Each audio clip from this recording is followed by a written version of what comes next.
Oh, hello, my name is Karina Akidal. I'm the managing editor of Canadian Auto Dealer magazine, and I'm here with Perry Itzcovitch, who owns a dealership, actually a series of dealerships in Alberta. So maybe you can speak to us a little bit about what the situation is there for you.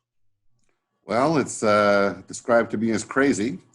Everyone here is basically adjusting to where the conditions are.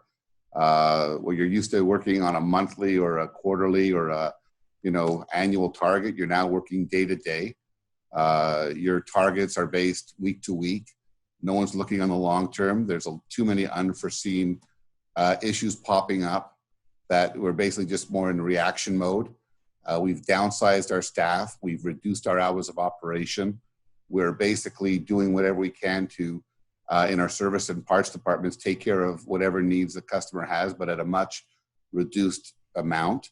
Our factory, I'm at one of our stores is Mercedes-Benz downtown Calgary. So being that it's a downtown store, we have nobody really going downtown. So now if somebody does come in and they need a shuttle, it's usually back to their house, or we're limiting who comes into the dealership by volume, just by the sheer situation. People don't want to come in. You've got a third of the people that don't want to leave their house. You have a third of the people, let's say, that are okay going out but taking precautions. And then you've got really a lot of confusion for the people in between, because as it's such a fluid situation, changing daily and hourly and by the minute, we're all basically hypersensitive to the fact that the future, the timeline to get things back to normal is really unknown. So it's just a manage day by day, week by week, trying to keep, but whoever you have still on staff, calm and keep everybody, there's the physical health aspect, but there's also the mental health aspect and the stress this is going to bring to the people that we've laid off, even when they come back. The economic situation in Alberta was tough before. And the price of oil with the fight between Saudi Arabia and Russia is really crashed the price of oil on top of it. So where a lot of Canada was dealing with, the normal business, Alberta was already had a round one with the energy prices.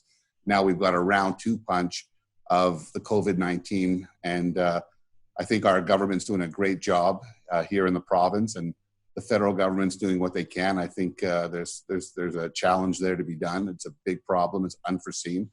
But I think for most part, most businesses in Alberta, if they're not shut down already, have downsized to have the staff they need to maintain whatever business is left, to the point where following that, it'll be a matter of whether it's 4, 5, 6 weeks, as we see from Wuhan, China, Hong Kong, South Korea.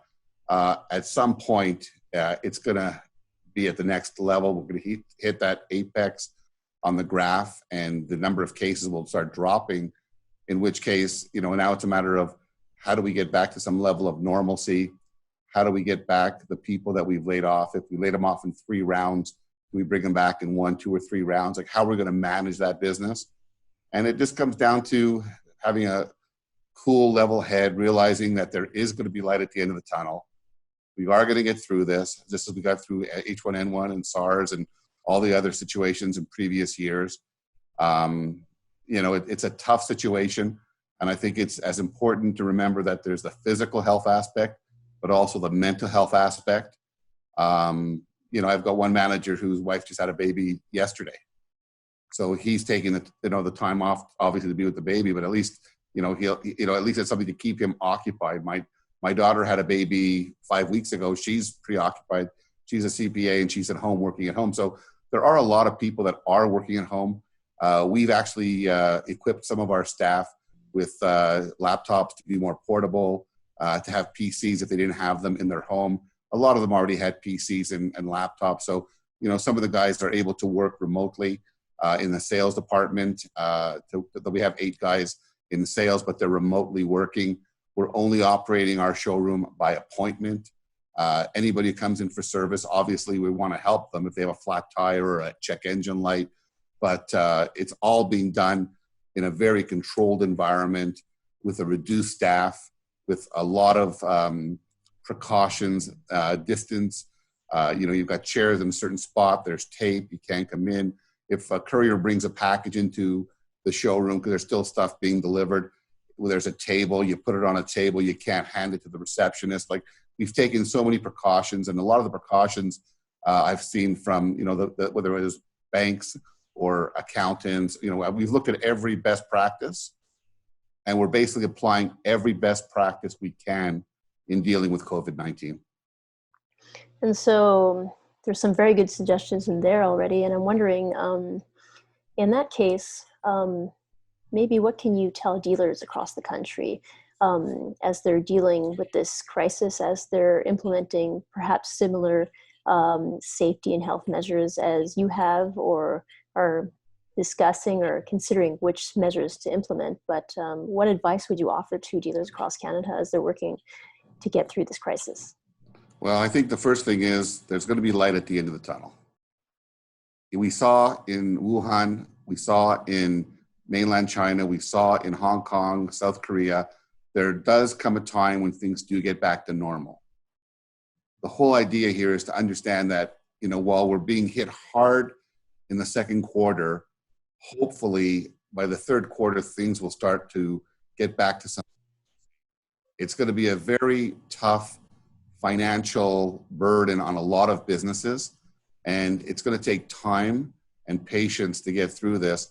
And I think, if anything I can tell, what I've been telling a lot of my friend dealers or co-dealers across Canada is keep your sense of humor about it. I know it's not easy.